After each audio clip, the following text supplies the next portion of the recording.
When I was 17 and I worked at the BBC as a bookings clerk, I used to book out the portable recorders. I shouted at Kate Adie once and asked her to bring it back. Did you? Ticks a life box. It's a wonder I'm still here. Right. She was very sweet. And I signed out the portable recorder that Andy Peebles, who was the DJ at the time, recorded the last ever interview with John Lennon on. And I've got the booking form for that recorder, and I saved that as well. That's a lot, but that's frame it and hang it somewhere in the house. Absolutely. That's a beautiful thing to have.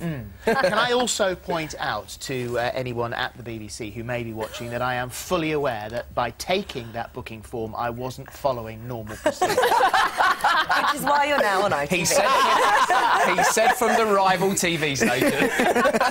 No. Oh, gosh. Dermot, thank you very much indeed. Have you got a greenhouse? What would you do if you had a greenhouse? I was just saying that the only thing that I'd use a greenhouse for is when it's those really sunny days, really cold, like it was 2 days ago. The only thing that you could use it for is to sunbathe in. Be perfect. But well, first of all, that would be a conservatory, wouldn't it, if you were sort of sitting in it? I know, but not if you looked everybody at has that greenhouse there with all the benching and all the plants and different stuff. levels to So life. even if you take the plants out, Sunbeds. what would you do? Would you put a sunbed in there? You would actually lie out in there, or a towel or something. I'm not like that. joking. I've thought of it. People must have done it. Like, help me out. I'm sure you've sunbathed in your greenhouse. That's what I do. Cup Would of you? tea, couple of magazines, Would you? lying on the bench. And you can get, apparently, because we've got the team now Googling to find out whether or not you can get sunburnt through glass. You can. Of course you can. It just takes longer. Well, that's all right. You go out in March and you'll be burnt by June.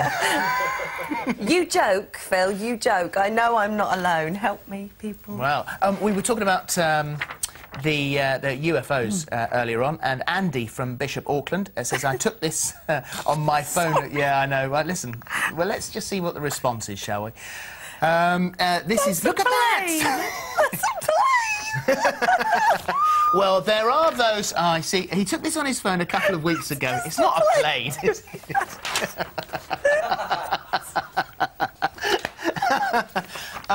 It does look a bit like a plane, but it's at an unhealthy angle. But also, do you know those... have you seen those boomerang things that you throw? They're the cross boomerangs that come back. That's what it looks like to me. Andy, not saying that it's, you know, it's not, could be a genuine UFO. Well, it is unidentified because you don't know what it was.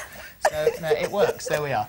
Still to come, stepping into the This Morning kitchen for the first time, a hot new chef. Gizzy Erskine serves up a katsu curry with pork. That's at midday. Judges Karen Barber and Nikki Slater join us after the break.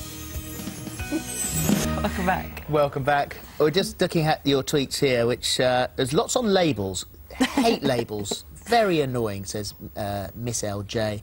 And Andy McGann says, pokey... I said it was pokey metally stuff. And he said, pokey metally stuff, daytime information programme. I learnt a new word today. Thanks for that. Yes, and maybe not the most in-depth description I've ever given.